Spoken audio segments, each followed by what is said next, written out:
Set 8 duyuruldu. 15 Kasım'da mı geliyordu? Öyle bir şey de geliyordu.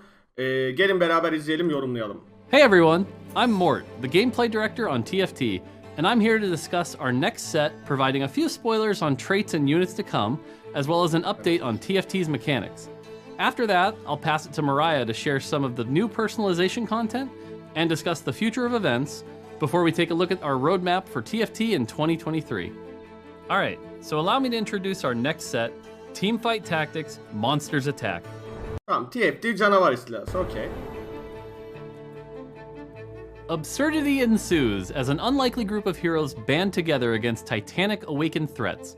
Welcome to Spatulopolis, a city brimming with heroes, threats, and the resulting wreckage, minded debris.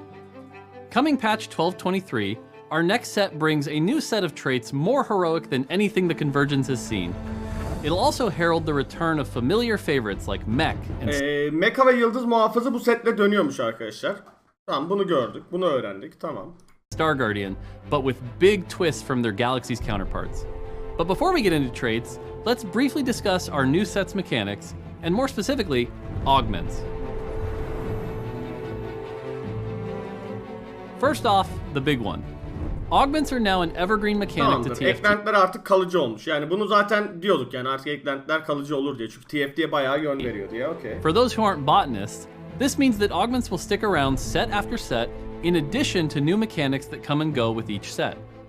When we introduced augments and gizmos and gadgets, we had no expectations that they would stay around for Dragonlands and beyond, but after extensive polling and internal testing of Dragonlands with and without augments, it became clear that augments were not just something we wanted to continue tinkering with, they were something that the overwhelming majority of our players wanted to keep. Augments provide moments of high-stakes decision-making that allow you to come up with more strategically creative comps and leads to a fresh experience game after game. They also unlock endless possibilities from a game design perspective, and we've just scratched the surface on what we can do with them. Of course, augments will change set to set, and a bit in mid-sets, to better complement new traits, units, and thematics. But in addition to swapping a portion of our augment roster for our next set, we're also using them in a new way as our set mechanic, one that feels uniquely heroic or villainous in accordance with our theme. In our next set, we're introducing hero augments, an entirely new roster of augments. Instead of having blanket effects, hero augments buff a specific unit. These augments allow you to make your chosen hero a superhero, or supervillain if that's more your style. We're still superfying these augments at the time I'm recording this, but here are a few early samples that are still a work in progress. One of Alistar's hero augments turns his single target knockup Pulverize into an AoE and gives him a bunch of health. His other hero augment, Beef Up, gives his Pulverize ability max health scaling. Benim anladığım kadarıyla daha çok arkadaşlar, ya araya gireceğim bu şekilde de arada. Benim anladığım kadarıyla bu sette daha çok şu şekilde olacak.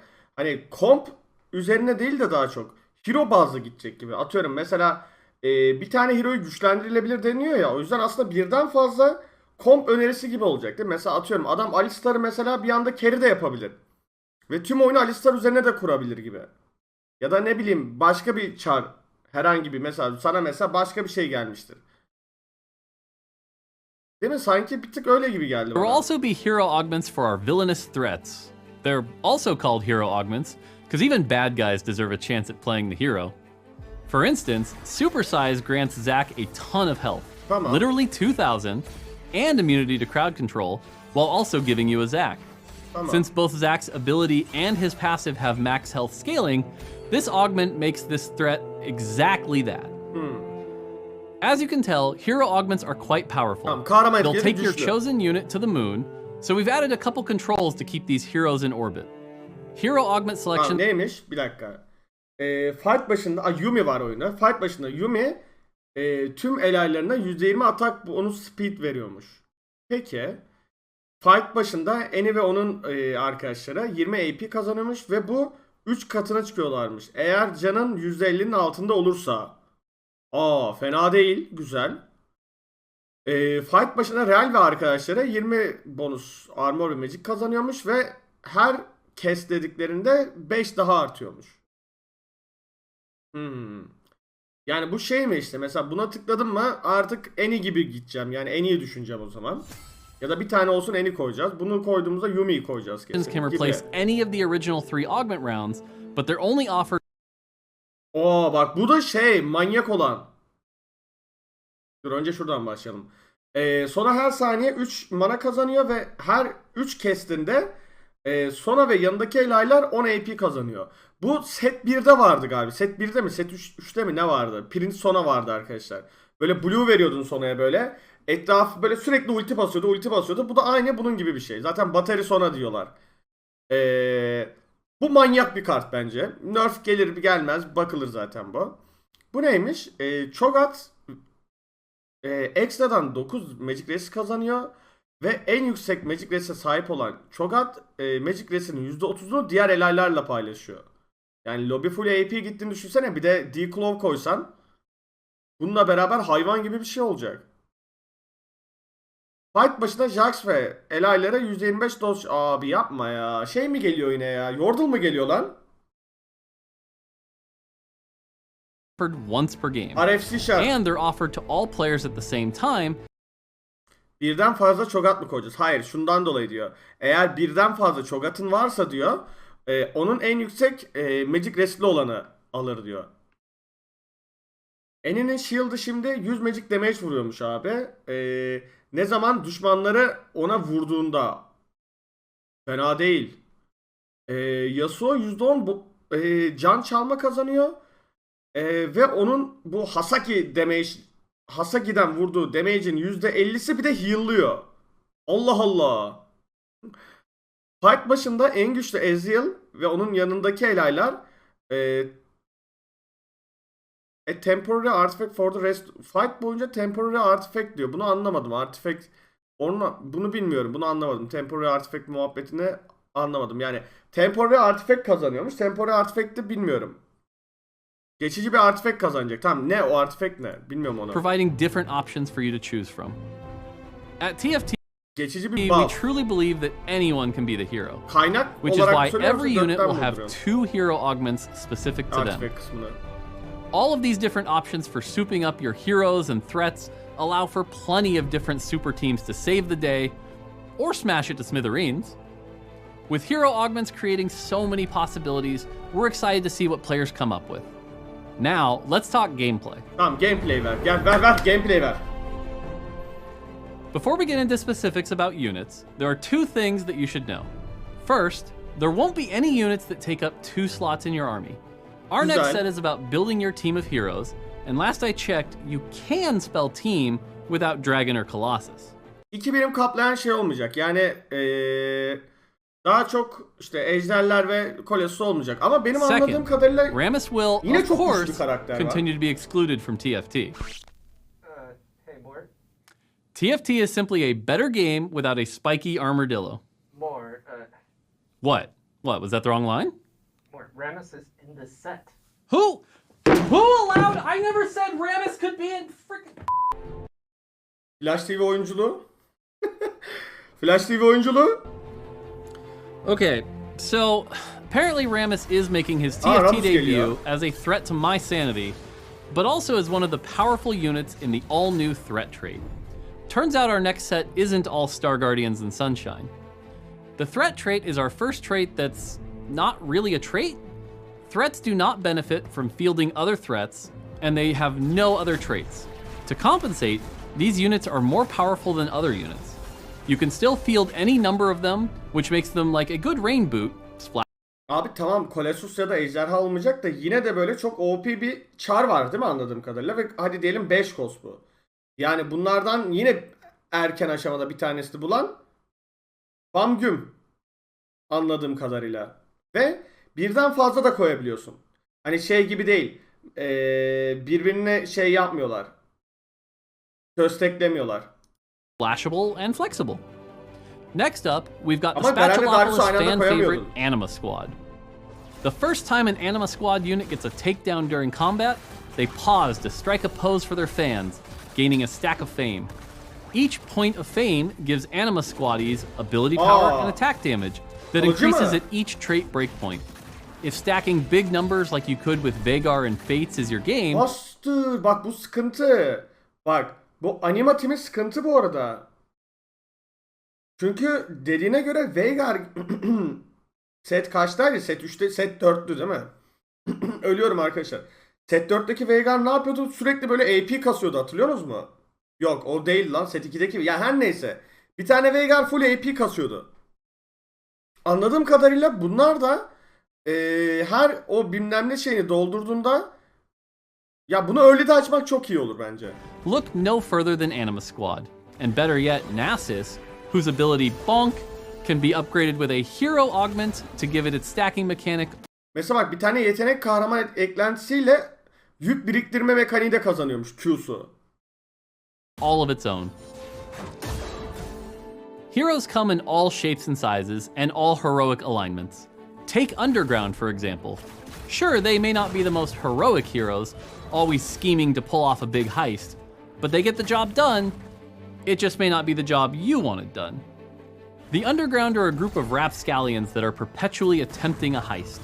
With each player combat, you will move towards completing your heist, getting 1 progress for a win and 2 for a loss. Each time you hit 7 progress, you and your crew are offered some heist rewards. But it's up to you to take what's offered or to hold out for more. Bak 2 settir diyordunuz ki abi lose streak'le alakalı bir şey olsun, lose streak'le alakalı bir şey olsun. Hem lose hem win'den veriyor. 7'ye ulaştığında Powerful rewards. seçip ya da seçmemek Just make senin sure you can elinde. complete your heist before you get carried away to an unfortunate fate. I can't wait to see how far you can take your heist with the Underground. There are plenty more super squads to uncover, such as the Steadfast Ox Force, that will fight to the bitter end and then some. Güzel bak. Bildiğin This crew is Fortune'un led- daha iyisi geldi. Çünkü win almak zorunda kalmadan da aslında çıkabiliyorsun. Her 7'de lose streak başlasan 2 desen ilk karoselden sonra birini reddettin. 2-2 3-1'de bir daha reddediyorsun. Yani bir daha ya 4-1'de falan dönebiliyorsun oyuna. 4-1'de falan dönebiliyorsun. Led by Gun Maestro and Sad Boy Aphelios, whose custom trait Arsenal allows you to swap between weapons to change his ability. Aa çok iyi. Aphelios' ability isn't the only thing you can customize in our next set. We've also got a customizable trait. Admin allows you to configure the cause and effect of your admin program, aka the trait. O ne demek lan? With admin, you'll be able to pick a cause. Önce bir sebep seçiyorsun. Her bilmem ne saniyede ya da kestiğinde ya da bir can şeyine düştüğünde diyor. And then you'll be able to pair that cause. Mana kazanırsın. Ne lan bu? XP mi kazanırsın diyor. XP kazanırsın ya da attack speed. Yani atıyorum mesela her anladığım kadarıyla şey değil mi? Dur bir dakika. Her mesela şey kestir ya da dediğinde diyor 10 kes. Evet. Ya da her x saniye. Mesela her 5 saniyede atıyorum 3 mana kazanırsın. Ya da kestlediğinde atıyorum 3 mana kazanırsın. Ya da attack speed kazanırsın gibi. Admin, you'll be able to pick a cause. And then you'll be able to... Oğlum bu oyun bir şey diyeceğim. Taktik diyorduk ya. Dibine kadar taktik mi olacak lan? Pair that cause with an effect. For XP'yi de instance, you mantıklı can bu combine arada. at the start of combat Her atıyorum 5 saniyede 1 XP falandır herhalde. 2 XP falandır. with trigger a chance to drop gold Altın to play kazanma admin mesela as an bak. econ trait that gives you a gold each round. Altın kazanma da There are seçebilirsin. 7 total Toplamda 7 sebep 7 sonuç var. causes Güzel. and 7 total effects to choose from. Each effect is balanced around how easy or Adamlar difficult the seti yapmaya cause is üşenmiş to bize trigger. Admin is an exciting trait for me, not just because it has so many different power levels, but also because it gives players an opportunity to put on their game designer hats when building their comp. Just be careful, if you play admin too long, you may just find yourself getting mort-dogged by yourself. Self-dogged? But this is a set about heroes, and what more heroic traits to talk about than the returning Star Guardian? Like their galaxy's Guardianlar. counterparts, Star Guardians interact with mana, but instead of distributing mana to each other, Star Guardians generate more and more mana as you go up in trait breakpoints. Siz eşiklere ulaştıkça daha fazla mana kazan... Şey ne ya? Lagun gibi bir şey mi acaba bu eşiklere ulaştığında dediği? This can lead to some wildly Yetenek explosive kullanımları fights sıklaşıyor ve as the yetenekler spell havalı starts uçmuyor. slinging faster and faster. Just look at the chaos. Manyak gibi bir şey olacak yani hiçbir şey anlamayacağız büyük Alright, ihtimalle. it's time I pass it to my teammate Mariah over in the Singapore office to discuss personalization content, events, and more. But don't worry, Ben we'll elendim have time to arkadaşlar, talk siz more at the devam end of this edersiniz. step drop. Oğlum SET8 herhalde 20 tane falan video çıkartırım ben Hello herhalde. everyone, I'm Mariah, one of the producers for cosmetics on TFT. I've been with Riot for over 7 years, with more than 2 of those on TFT. Also, I have an adorable but very mean cat called Chocolate. It's been amazing to be part of TFT's growth over the past 7, Kozmetiği izleyelim mi soon to ya? be 8 sets. Yoksa birazcık daha hızlı mı And geçelim abi? our mythic arena, Everything Goes On, is a love letter to Yeni the Star arenamız Guardian var. universe and its fans, with Tatlı. Easter eggs dating back to lore from the original Star Guardian lineup, as well as an all-new intro ceremony Tatlı. that will allow your tactician to live out their very own magical schoolgirl fantasy. Even Baron can be a Star Guardian in TFT. PB'ye 3-4 güne And one gelmiyor. of the Yok, coolest part of PB'ye this daha new 2 haftası arena- var. Well, it's actually better if you hear it yourself. 10 Kasım'da bizi davet ettiler. Having a test Star etmek için. Guardian Ondan arena yaklaşık wouldn't be 5 gün complete sonra falan da without PB'ye new Star gelir. Guardian chibis. So, Tamam, Star Guardian chibi, çok we are güzel. bringing fan favorites Lux and Ari to life as base chibis Yine and as Star birileri Guardians. ilk açışta çıkaracak By abi. now, we know that every chibi variant comes Ahri with an güzelmiş bu exclusive arada. finisher. These Ahri chibi bayağı finishers iyiymiş. will have all of the sparkle and magic you'd expect from Star Guardians. It's not always about the combat. Sometimes it's more about the glamour Ahri bayağı style iyiymiş. that Lux can değil de only Ahri be obtained güzelmiş. with a magical transformation. Lux will be released first, İlk önce Lux followed by çıkıyor tabii. Ari a couple Tabii, patches her zaman later. Lux çıkar. With this set, and in the future, you can expect to see a broader range of styles for our cosmetics option so that you can express yourself to the fullest. At TFT, we're really good at making cute stuff. I mean, really good. But they're in fragile Ya and bunlar they're benim right. hiç hoşuma gitmiyor As ya. Diğer Gift Aha, of the Golden etkinlikler. Lantern, and most recently, Secrets of the Shallows. Each event brings additional fun and thematic flair to TFT.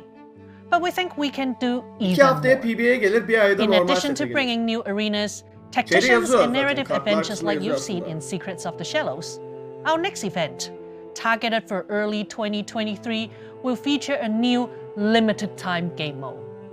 It's an exciting step towards sınırlı bir oyun modu innovating on geliyor what TFT. events can İlk offer. defa. Look forward to more details on our next event and game Şey mi mode. as- gelecek acaba? Hani bu şey yapılıyordu ya. Mesela diyelim ki sadece Lee Sin ve şu itemlara göre hani böyle kendi aramızda falan yapılıyordu ya we böyle. get closer to release. Now, I'm İyisi going bir to kahveyen welcome alsın, back iki kahve Mort bunlara mı to bayılacak? share some Evet, spoilers for the ödemeyecekler. future of TFT. That's right, Kozmetik abi. we are entering the spoiler zone. Yol haritası. Bu önemli. Thanks, Mariah. Now let's take a look at where TFT is Asya heading. günaydın. Starting with patch 1223 in early December, the next set will have you building your super team and utilizing hero augments to lead your squad to victory. Then we'll usher in the new year with TFT'nin sonraki seti kışı. 2023 başı yeni etkinlik geliyor. İlkbaharda set ortası. Bu bir sürpriz. Peki. Yazın ne yazıyor? Bir sonraki setimiz. Yazın TFT 4 yaşına basıyormuş abi. Kutluyormuşuz. Sonbaharda yeni set ortası. Kışın daha da yeni bir set. Tamam, diğer set yaza geliyor. with an event that'll come with its own themed game mode for the event's duration. İlkbaharda bir şey olacakmış ama. Just after that, in March, we'll see what the future of Spatulopolis ortası. Bu bir holds sürpriz. in our next mid set. 8.5 işte. And in the summer of next year, there'll be a brand new set to enjoy as TFT turns 4. Wow. 4. That's how Oğlum 4 yıldır TFT oynuyormuşum lan. old I was when I grew my first beard. Hiç hatırlamıyorum ki 1.5 canım. As you can see, we've got lots to do over here at TFT. So I better get back to Vay it. be. Until next time, take it easy. Görüşürüz. Arkadaşlar o zaman bu videonun şerefine bu videoyu YouTube'a atarız. Bir tane de 10 adet yumurta çekilişi yapalım. YouTube şerefine. Siz de katılırsınız tabii Twitch'tekiler. O zaman görüşmek üzere. Düşüncelerinizi yazın arkadaşlar. SET8 hakkındaki düşüncelerinizde konuşuruz orada, haberleşiriz. Haydi görüşürüz. Bay bay.